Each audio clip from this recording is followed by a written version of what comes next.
Hello fighters, welcome back to my channel. ഞാൻ അനുമോൾ ജാലി തട്ടത്തമ്യാലിൽ. ഇംഗ്ലീഷിൽ fluent ആണെന്ന് നിങ്ങൾക്ക് തോന്നിയിട്ടുണ്ടോ?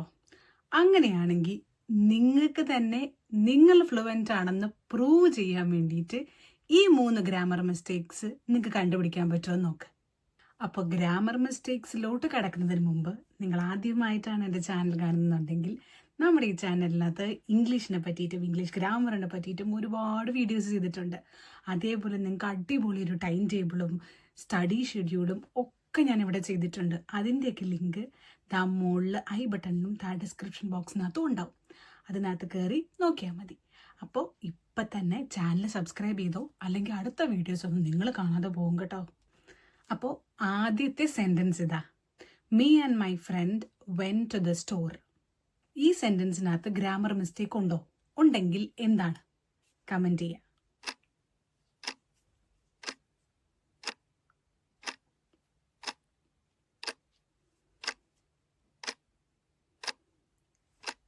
ഇവിടെ 2 മിസ്റ്റേക്സ് ഉണ്ട്. ഒരു ഗ്രാമർ മിസ്റ്റേക്സും ഒരു സെൻറ്റൻസിൻ്റെ അറേഞ്ച്മെൻറ്റിലുള്ള മിസ്റ്റേക്കും. ഒന്നാമത്തെ കാര്യം, മീ എന്നുള്ളത് ഒരു ഒബ്ജക്റ്റീവ് പ്രോണൗണാണ്. അതായത് എന്നെ ഞാനൊരു ഒബ്ജക്റ്റ് ആയിട്ടാണ് ഒരു സെൻറ്റൻസിനകത്ത് കണക്കാക്കുന്നത് എന്നുണ്ടെങ്കിൽ അപ്പോഴാണ് നമ്മൾ മീ ഉപയോഗിക്കുക. പക്ഷേ ഐ എന്നുള്ളത് നമ്മൾ സബ്ജക്റ്റായിട്ട് പറയുമ്പോൾ, എന്നെപ്പറ്റി പറയുമ്പോൾ അവിടെ നമ്മളത് ഐ ആണ് യൂസ് ചെയ്യുക. അപ്പോൾ സബ്ജക്റ്റീവ് പ്രോണൗൺ ഐയും ഒബ്ജക്റ്റീവ് പ്രോണൗൺ മീയുമാണ്. അപ്പോൾ ഐ എന്നുള്ളത് തുടക്കത്തിലും മീ എന്നുള്ളത് അവസാനവും വരണം എന്ന് വേണമെങ്കിൽ പറയാം. എപ്പോഴും അല്ലെങ്കിലും നമുക്ക് അങ്ങനെ ഓർത്താൽ കുറച്ചൊക്കെ ശരിയായി വരും. എങ്കിൽ ഈ സെൻറ്റൻസ് ഒന്ന് കറക്റ്റായിട്ട് പറഞ്ഞു നോക്കിയാലോ. My friend and I went to the store. ഇനി സബ്ജക്റ്റ് എന്താ ഒബ്ജക്റ്റ് എന്താന്ന് അറിയില്ലാത്തവർക്ക് ഞാൻ അതോടെ പറഞ്ഞുതരാം.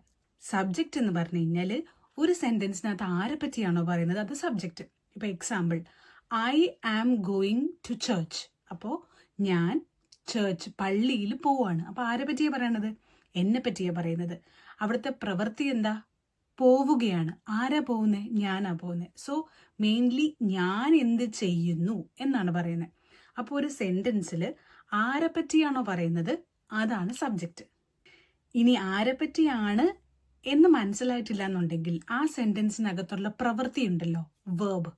ഇപ്പം ഞാൻ നേരത്തെ പറഞ്ഞ കേസിൽ I am going to church എന്നല്ലേ പറഞ്ഞേ. അപ്പം ഞാൻ പോവുകയാണ് പ്രവൃത്തി. അപ്പം ഈ പ്രവൃത്തിയോട് അഥവാ ഈ വേർബിനോട് എന്ത് അല്ലെങ്കിൽ ആര് എന്ന ചോദ്യം ചോദിക്കുമ്പോൾ കിട്ടുന്ന ഉത്തരം, ഇപ്പോൾ ഗോയിങ്, ആര് പോകുന്നു? ഗോയിങ് എന്നുള്ളതിന് മലയാളം പോവാണെന്നുള്ളതിലൂടെ നമ്മൾ ചോദിക്കുക ആര് പോവാ? ഞാൻ പോവാ. അപ്പോൾ ആരെ സബ്ജക്റ്റ്? ഞാനാണ് സബ്ജക്റ്റ്. അങ്ങനെ നമുക്ക് ഒരു സെൻറ്റൻസിനകത്ത് സബ്ജക്റ്റ് കണ്ടുപിടിക്കാം. സെൻറ്റൻസിൽ ആരെ പറ്റിയാണോ പറയുന്നത് അത് സബ്ജക്റ്റാണ്. സെൻറ്റൻസിലെ പ്രവൃത്തി ആരാണോ ചെയ്യുന്നത് അതും സബ്ജക്റ്റാണ്. സബ്ജക്റ്റ് എന്താണെന്ന് മനസ്സിലായപ്പോൾ ഒബ്ജക്റ്റ് എന്താണെന്ന് അറിയാനൊരു ഡൗട്ടില്ലേ? അപ്പോൾ ഒബ്ജക്റ്റ് എന്താണെന്ന് പറഞ്ഞുതരാം. ഒബ്ജക്റ്റ് എന്ന് പറഞ്ഞാൽ ആരുടെ മുകളിലാണോ ആക്ഷൻ നടക്കുന്നത് അത് ഒബ്ജക്റ്റ്. ഇപ്പോൾ ഒരു എക്സാമ്പിൾ പറയുകയാണെങ്കിൽ, ഹീ ലവ്സ് മീ. അവൻ എന്നെ സ്നേഹിക്കുന്നു. അപ്പോൾ ആരെയാ സ്നേഹിക്കുന്നത്? ഈ സ്നേഹം എന്ന് പറയുന്ന പ്രവൃത്തി ചെയ്യുന്നത് ഹീ ആണ്. അപ്പോൾ പ്രവൃത്തി ചെയ്യുന്നത് ആരാണോ അത് സബ്ജക്റ്റ് ആണല്ലോ. അപ്പോൾ ഹീ അവിടെ സബ്ജക്റ്റ്. ഹീ ലവ്സ് മീ ആണ്. അപ്പോൾ ഈ ഹീ ലവ്സ് മീ എന്നുള്ളതിനകത്ത് അവിടെ മീ ഒബ്ജക്റ്റ് ആണ്. അതായത് അവൻ സ്നേഹിക്കുന്നു. ആരെ സ്നേഹിക്കുന്നു? ആ പ്രവൃത്തി ആരുടെ മുകളിലാണ് നടക്കുന്നത്? എൻ്റെ മുകളിലാണ് നടക്കുന്നത്. സോ മീ എന്നുള്ളത് അവിടെ ഒബ്ജക്റ്റ് ആണ്. ആരാണോ ചെയ്യുന്നത് അത് സബ്ജക്റ്റ്, ആരുടെ മുകളിലാണോ അത് ചെയ്യുന്നത് അത് ഒബ്ജക്റ്റ്. എനിക്ക് ഇത്രയൊന്നും ചിന്തിക്കാൻ വയ്യ, ഇത്രയൊന്നും ചിന്തിച്ചിട്ട് എനിക്കിത് ഉത്തരം കണ്ടുപിടിക്കുകയും വേണ്ട, അങ്ങനെയൊക്കെ നിങ്ങൾ ചിന്തിക്കുന്നുണ്ടെങ്കിൽ ഒരു ക്വിക്ക് ടിപ്പ് പറഞ്ഞുതരാം. ഇപ്പോൾ നമ്മുടെ നേരത്തെ sentence, me and my friend went to the store. ഈ സെൻറ്റൻസിൽ മൈ ഫ്രണ്ടിന് പ്രശ്നമില്ലെന്ന് മനസ്സിലായല്ലോ. അപ്പോൾ നമുക്കിതിൽ വെച്ചേക്കണത് ഈ സെൻറ്റൻസ് കറക്റ്റ് ആണോ എന്ന് അറിയാൻ വേണ്ടിയിട്ട് മൈ ഫ്രണ്ട് എന്തായാലും ശരിയാണെന്നറിയാം. അപ്പോൾ മൈ ഫ്രണ്ടിനെ അവിടെ നിന്ന് എടുത്ത് മാറ്റാം. അപ്പോൾ മീ മാത്രമായി അല്ലേ? മീ ആൻഡ് മൈ ഫ്രണ്ട് എന്നുള്ളത് മാറ്റി മീ മാത്രമാക്കാം. Me went to the store. കേട്ടിട്ട് എങ്ങനെയുണ്ട്? കൊള്ളാവോ? ഇല്ല അല്ലേ? കേൾക്കുമ്പോൾ ഒരു രസമില്ല. അപ്പം നമുക്ക് മനസ്സിലായി അവിടെ എന്തോ പ്രശ്നമുണ്ടെന്ന്. അപ്പം മീ അല്ല അവിടെ വരേണ്ടത് എന്ന് മനസ്സിലായി. സോ അവിടെ എന്ത് വരണം? I went to the store ആണ് മനസ്സിലായി. അപ്പോൾ ഇതേപോലെ ഒരു സെന്റൻസ് വന്നു, അതിൽ എന്താണ് മിസ്റ്റേക്ക് എന്ന് മനസ്സിലാവുന്നില്ല എന്നുണ്ടെങ്കിൽ ശരിയാണ് എന്ന് തോന്നുന്ന ആളെ അങ്ങോട്ട് മായ്ച്ചു കളയുക, എന്നിട്ടൊന്ന് വായിച്ചു നോക്കുക. അപ്പോൾ 2 സബ്ജക്റ്റ് ഉള്ള കേസുകളാട്ടോ ഞാനീ പറയണേ. മീ ആൻഡ് മൈ ഫ്രണ്ട് വന്നപ്പോൾ മൈ ഫ്രണ്ടിനെ മാറ്റി. അപ്പോൾ me went to the store correct ആണോ? അല്ല. അപ്പോൾ അതുകൊണ്ട് I went to the store ആണെന്ന് മനസ്സിലായി. സോ മീ അല്ല, അവിടെ ഐ ആണ് വരേണ്ടതെന്ന് മനസ്സിലായി. ഇങ്ങനെയാണ് ഒരു എളുപ്പ വഴിയിൽ നമുക്ക് മിസ്റ്റേക്ക് കണ്ടുപിടിക്കാൻ പറ്റണേ. ഇതൊന്നും കൂടെ ഉറപ്പിക്കാൻ വേണ്ടിയിട്ട് വേണമെങ്കിൽ ഒരു സെന്റൻസ് കൂടെ നമുക്ക് നോക്കാം. She gave the book to my friend and I. She gave the book to my friend and I. നേരത്തെ സെന്റൻസ് തന്നെ ചെറിയൊരു മാറ്റം അല്ലേ?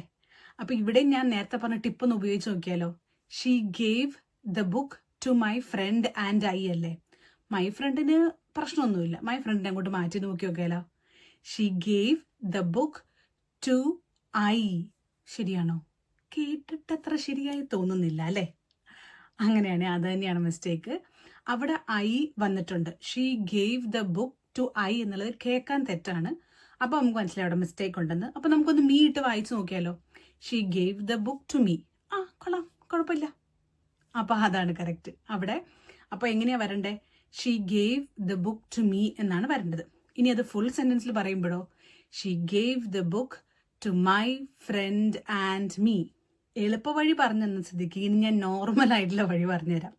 അതായത് ഈ സെന്റൻസിനകത്തും ഒബ്ജക്റ്റ് ആണോ സബ്ജക്റ്റ് ആണോ എന്ന് ആദ്യം നോക്കാം. അപ്പോൾ she gave the book to my friend and I ആണ് ആദ്യത്തെ സെന്റൻസ് അല്ലേ? അപ്പോൾ അവിടെ നമ്മൾ നോക്കുക, ആ സെന്റൻസിനകത്തുള്ള വെർബ് എന്താ? അവള് ബുക്ക് കൊടുത്തു.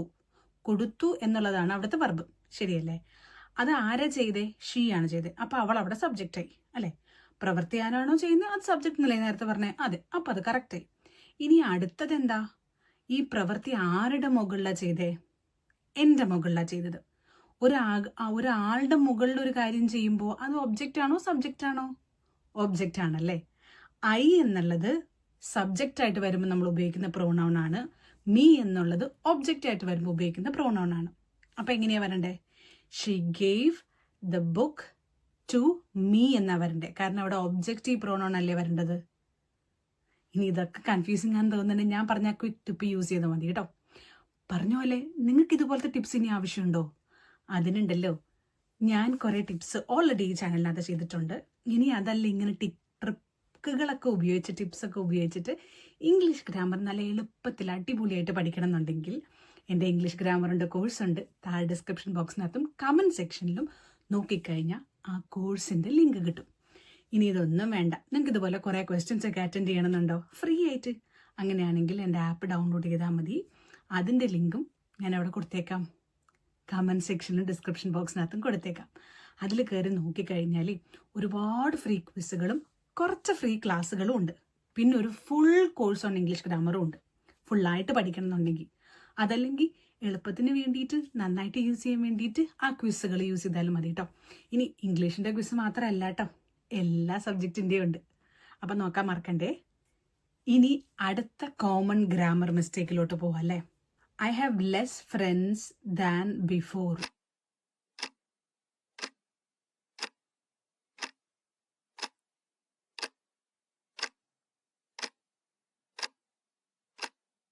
ഇതിൽ എനിക്കൊരു ഗ്രാമർ മിസ്റ്റേക്കും തോന്നുന്നില്ല എന്നാണോ നിങ്ങൾ കരുതുന്നത്?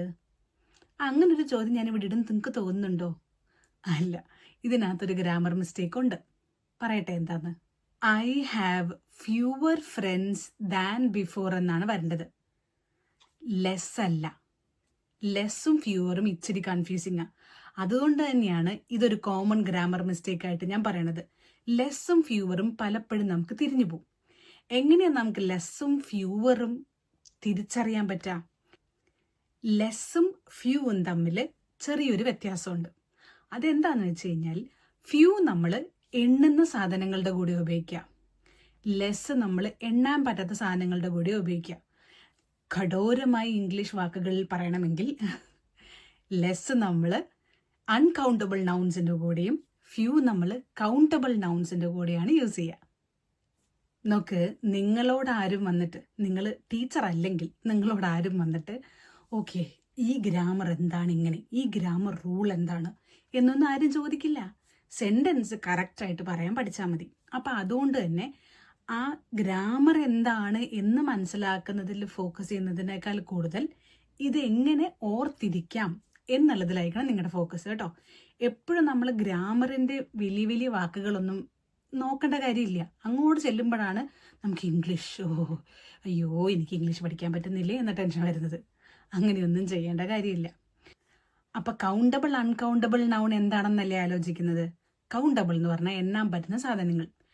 എണ്ണാൻ പറ്റുന്ന സാധനങ്ങൾ എന്ത് നോക്കിയാലും ഇപ്പം ഇവിടെ കുറേ ചെടി ഇരിപ്പുണ്ട്, 1 2 3 എണ്ണാൻ പറ്റുന്നുണ്ട്. സോ ഇത് എണ്ണാൻ പറ്റുന്ന സാധനം. ബുക്ക് ഇരിപ്പുണ്ട് 1 2 3 4 5 അങ്ങനെ അതും എണ്ണാൻ പറ്റുന്ന. സോ അതും കൗണ്ടബിൾ നൗണാണ്. അപ്പം ഇതൊക്കെ കൗണ്ടബിൾ നൗൺസാണ്. ഇനി അൺകൗണ്ടബിൾ നൗൺസ് ഉണ്ട്. ഇപ്പം എക്സാമ്പിൾ പറയുകയാണെങ്കിൽ വെള്ളം, 1 വെള്ളം 2 വെള്ളം 3 വെള്ളം അങ്ങനെ എണ്ണാൻ പറ്റുമോ? ഇല്ല. അപ്പം അത് എണ്ണാൻ പറ്റാത്തത് അത് അൺകൗണ്ടബിൾ. ഇനി വാട്ടർ ബോട്ടിലാണെങ്കിലോ, വെള്ളം കുപ്പികൾ, ആ വെള്ളം എടുത്ത് കുപ്പിക്കകത്ത് നിറച്ച് കഴിഞ്ഞാലോ അപ്പം നമ്മൾ വാട്ടർ ബോട്ടിൽസ് നമുക്ക് പറയാൻ പറ്റും അല്ലേ, എണ്ണാൻ പറ്റും. 1 water bottle, 2 water bottles, 3 water bottles അങ്ങനെ പറയാൻ പറ്റും. അപ്പോൾ അത് കൗണ്ടബിൾ. വെള്ളം വരുമ്പോൾ അൺകൗണ്ടബിൾ, വാട്ടർ ബോട്ടിൽ വരുമ്പോൾ കൗണ്ടബിൾ. അപ്പോൾ എണ്ണാൻ പറ്റുന്നുണ്ടോ ഇല്ലെന്ന് നിങ്ങൾ അവിടെ ഇരുന്ന് ആലോചിച്ചാൽ മതി. ക്വസ്റ്റ്യൻ കാണുമ്പോൾ നോക്കുക, ഈ പറഞ്ഞ സാധനം എണ്ണാൻ പറ്റുന്നതാണോ, അല്ലാതെ ഒന്നും ബൈഹാർട്ട് ചെയ്യേണ്ട കാര്യമില്ല. എണ്ണാൻ പറ്റുന്നതാണോ? ആണ്. അങ്ങനെയാണെങ്കിൽ നമ്മൾ അതിൻ്റെ കൂടെ ഫ്യൂ ഉപയോഗിക്കും. അപ്പോൾ ഇത്രയും ആലോചിച്ചാൽ മതി. ഇനി ഇത്രയും കൂലങ്കഷമായി ചിന്തിക്കാൻ പറ്റത്തില്ലെന്നാണെങ്കിൽ ജസ്റ്റ് ഇത്രയും ചിന്തിക്കാം. എണ്ണാൻ പറ്റുമോ? ഫ്യൂ ഉപയോഗിക്കുക. എണ്ണാൻ പറ്റില്ലേ? വേറെന്തെങ്കിലും ഉപയോഗിക്കുക. ഓക്കെ, അറ്റ്ലീസ്റ്റ് നിങ്ങൾക്ക് ഒരു കാര്യം മനസ്സിലായല്ലോ, എണ്ണാൻ പറ്റുവാണെങ്കിൽ ഫ്യൂ ഉപയോഗിക്കാമെന്ന്. അപ്പോൾ വേറെന്തെങ്കിലും ഓപ്ഷൻ അവിടെ വന്നു കഴിഞ്ഞാൽ ഓക്കെ ഇത് എണ്ണാൻ പറ്റുന്നില്ല, അപ്പം നമുക്ക് ഫ്യൂ വേണ്ട. പിന്നെന്താ അവിടെ ഉണ്ട്? ലെസ് ഉണ്ട്. എന്നാൽ അതിന് ചേർത്തേക്കാം. അങ്ങനെ കരുതിയാൽ മതി. ഇതൊക്കെയാണ് എളുപ്പവഴികൾ. ഇങ്ങനെയൊക്കെയാണ് നമ്മൾ കാര്യങ്ങൾ ഓർത്തിരിക്കേണ്ടത്. അപ്പം ഞാൻ പറഞ്ഞ നേരത്തെ കാര്യം മറക്കണ്ട. നിങ്ങൾക്ക് ഇതുപോലത്തെ എളുപ്പവഴിയിലൂടെ ഇംഗ്ലീഷ് പഠിക്കണം എന്നുണ്ടെങ്കിൽ ആപ്പിനകത്ത് കയറുക, ക്ലാസ് കാണുക. ഇനി അവിടം വരെ പോകാനൊന്നും പറ്റത്തില്ല, വേണ്ടെന്നേ. ഇവിടെ തന്നെ ഇതിനകത്ത് തന്നെ ഇഷ്ടം പോലെ ഈ ചാനലിൽ തന്നെ ഇഷ്ടംപോലെ വീഡിയോസ് ഉണ്ട്, പോയി നോക്കിയോക്ക്. ഇത്രയും നേരം 2 പേര് തമ്മിലുള്ള കൺഫ്യൂഷനല്ലേ കണ്ടുള്ളൂ. ഇനി 3 പേര് തമ്മിലുള്ള കൺഫ്യൂഷൻ കണ്ടാലോ? They're going to the store. Put it in their room. There goes the bus.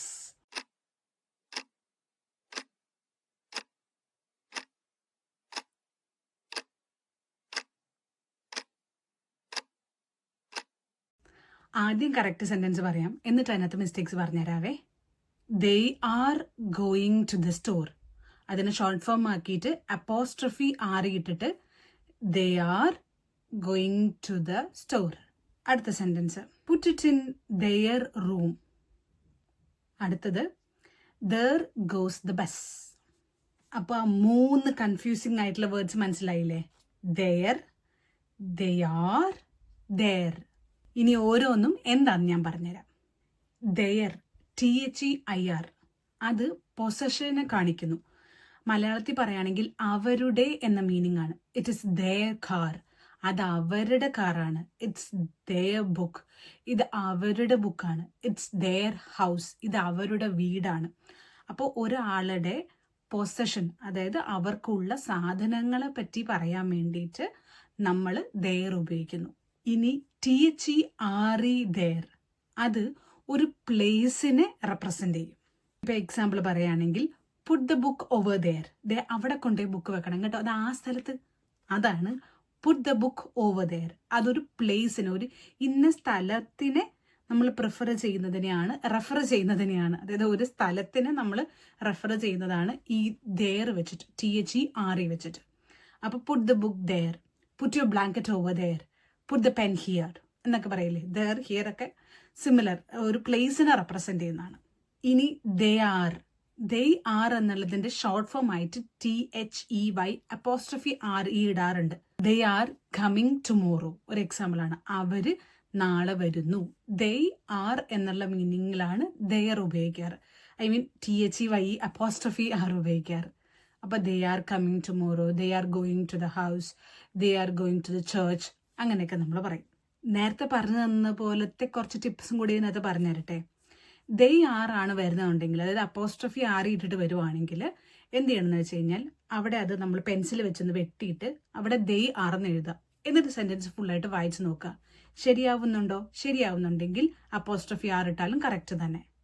ഇനി THERE ആണെങ്കിലോ, THERE അവിടെ വെച്ചിട്ട് അതിന്റെ താഴെ ബ്രാക്കറ്റിൽ നമ്മൾ പ്ലേസ് എന്ന് എഴുതുക. എന്നിട്ട് വായിച്ചു നോക്കിയിട്ട് അതൊരു പ്ലേസിനെയാണോ സൂചിപ്പിക്കുന്നതെന്ന് നോക്കുക. ആണെങ്കിൽ ആ സെന്റൻസ് കറക്റ്റ് ആണ്, അല്ലെങ്കിൽ ആ സെന്റൻസ് തെറ്റാണ്. നേരത്തെ പറഞ്ഞ പോലെ THEIR ദെയർ, അവിടെയും ഒരാളുടെ പൊസിഷനെയാണോ കാണിക്കുന്നത്, അത് ഒരാളുടെ ഓണർഷിപ്പിലുള്ള ഒരു സാധനമാണോ എന്ന് നോക്കുക. അതാണെങ്കിൽ ദെയർ കറക്റ്റ് ആണ്. ഞാൻ ഈ പറഞ്ഞ 3 ഗ്രാമർ മിസ്റ്റേക്സിൽ ഏതൊക്കെ നിങ്ങൾ വരുത്തിയിട്ടുണ്ട്, അല്ലെങ്കിൽ ഏതൊക്കെ നിങ്ങൾക്ക് ശരിയായിട്ടുണ്ട്, അത് കമൻറ്റ് സെക്ഷനിൽ പറയണം കേട്ടോ. അപ്പോൾ ഇനി നിങ്ങൾക്ക് അടുത്ത വീഡിയോയും ഇതുപോലത്തെ വേണമെന്നുണ്ടെങ്കിൽ പറഞ്ഞാൽ മതി. പിന്നെ വേറൊരു കാര്യമുള്ളത്, നമ്മൾ ഗ്രാമർ ഗെയിം ചലഞ്ച് ചെയ്തിട്ടുണ്ടായിരുന്നു. അത് ഓൾറെഡി അപ്ലോഡ് ചെയ്തിട്ടുണ്ട്, ഒരു പ്ലേലിസ്റ്റ് ആയിട്ട് കിടപ്പുണ്ട്, കയറി നോക്കി നോക്ക്. അത് നിങ്ങൾക്ക് ഇഷ്ടപ്പെട്ടിട്ടുണ്ടെങ്കിൽ ഇതും നിങ്ങൾക്ക് ഇഷ്ടപ്പെടും, ഇത് ഇഷ്ടപ്പെട്ടിട്ടുണ്ടെങ്കിൽ അതും നിങ്ങൾക്ക് ഇഷ്ടപ്പെടും. അപ്പോൾ നോക്കാൻ മറക്കണ്ട കേട്ടോ. അപ്പോൾ ശരി എന്നാൽ, thank you so much for watching and have A great day. May God bless you all.